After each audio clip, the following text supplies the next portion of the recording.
Today we're sharing a 5-part framework for change. We've been using this process in our own lives for years, and it has definitely kept us on track. Last fall, our book, What Does Your Soul Love, was published, and it's a book about necessary change, a book about how to cooperate with the transforming work of God in us and through us.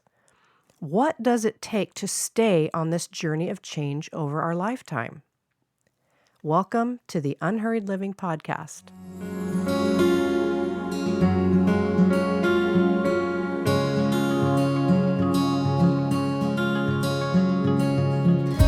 We know that you're the kind of person who's hungry to make good progress in your life and in your work. You're not willing to settle for the driven pace and frantic values of the culture around you. And we all know that the changes brought about by COVID-19 have added a whole new layer of challenges. Some of us have been able to lean into a more relaxed posture with the current guidance on staying at home and social distancing, but some of us are struggling with all of this. We really are here to help you live and work better with less hurry. So this summer, we're offering 2 group coaching opportunities that we believe are going to help you navigate this season in which we find ourselves. Today, we're going to share the 5-part framework we'll use in these groups.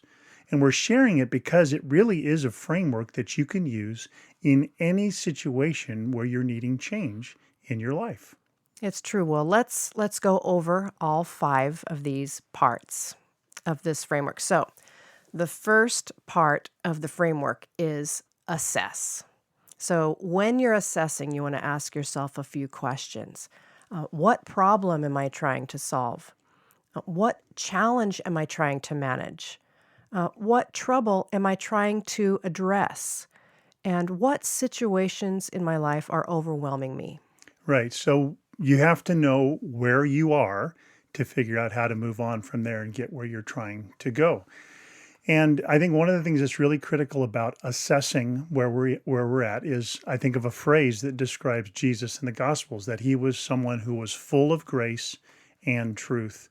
So assessing needs to be done in the context of a very gracious and a very honest sort of approach. We can be honest with ourselves because grace makes us secure, and we can be gracious with ourselves in the face of our shortcomings or weaknesses. So this really becomes critical. We need to take a good, honest look. It's sort of the prayer that David prays. He says, "Search me, O God." We assess in the presence of God. God shines a light on where we are at now. That's the first part of any framework for change, is you have to assess where you are. So, the second part of the framework is discern.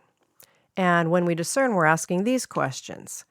What is this problem costing you? And I can hear Dr. Phil in the background going, how's that working for you? Right. So, are there any ways you're tempted to see this problem as necessary or unavoidable? In what ways have you been minimizing the cost? And what is this issue draining from you? Right. And so here we're using the language of discern to talk about what is the cost of this issue you're facing. And you've heard it before. You usually won't lean into change until the pain of staying the same gets higher than the pain of changing. That is right. Isn't it? It's hard to get there.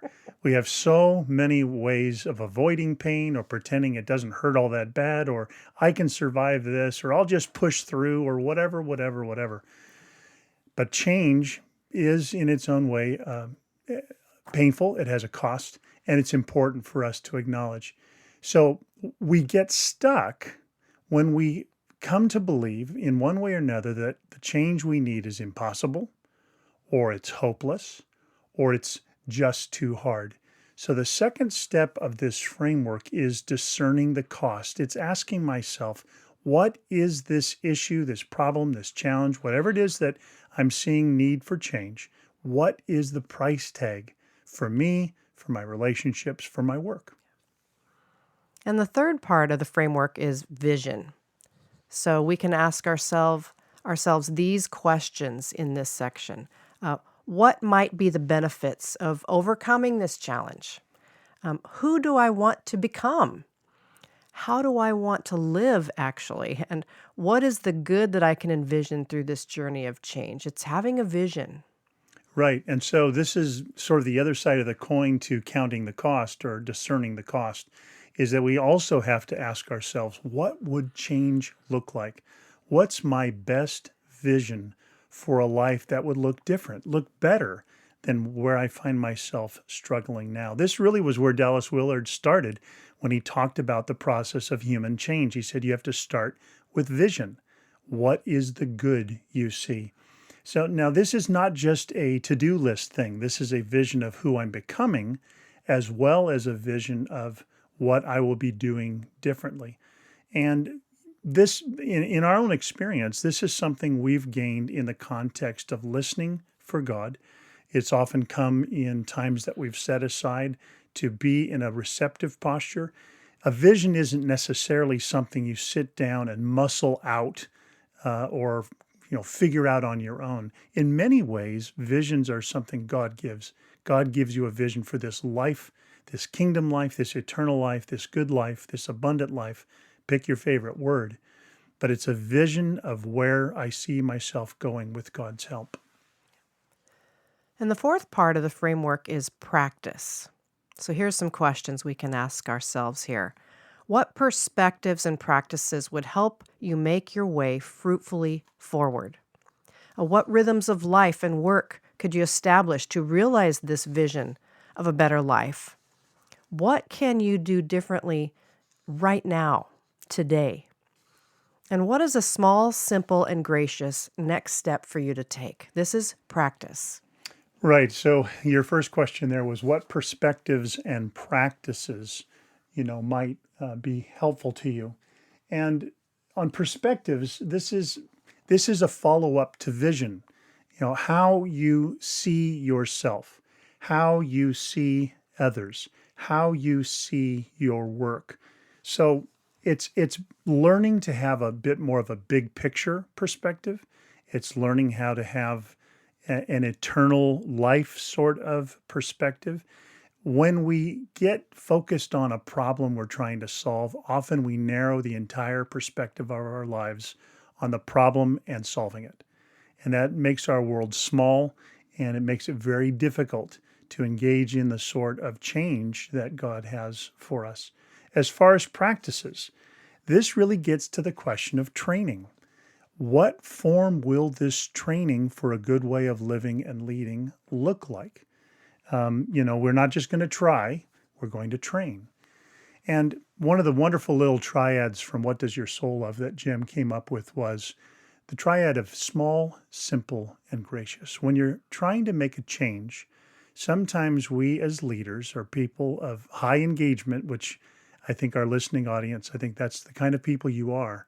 Sometimes our instinct is the big, heroic, wow move that makes headlines. That's my best next step. But actually, change is a little bit more organic. It looks more like plant a seed and then water it consistently and then be patient. And you'll find that lasting change is something very organic. So small, simple, gracious describes a little bit of the nature of how you enter into this lifelong, ongoing, fruitful journey of change.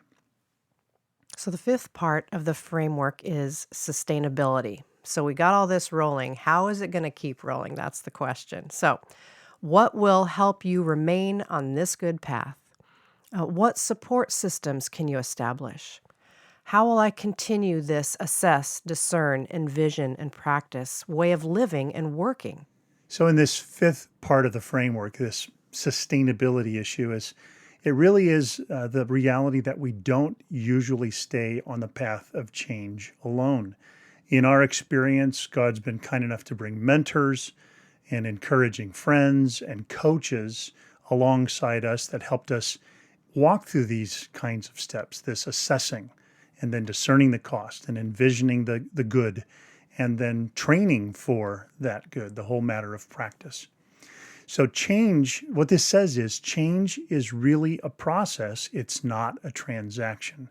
People will talk about life hacks as though you can just do this real quick thing and then everything's different forever.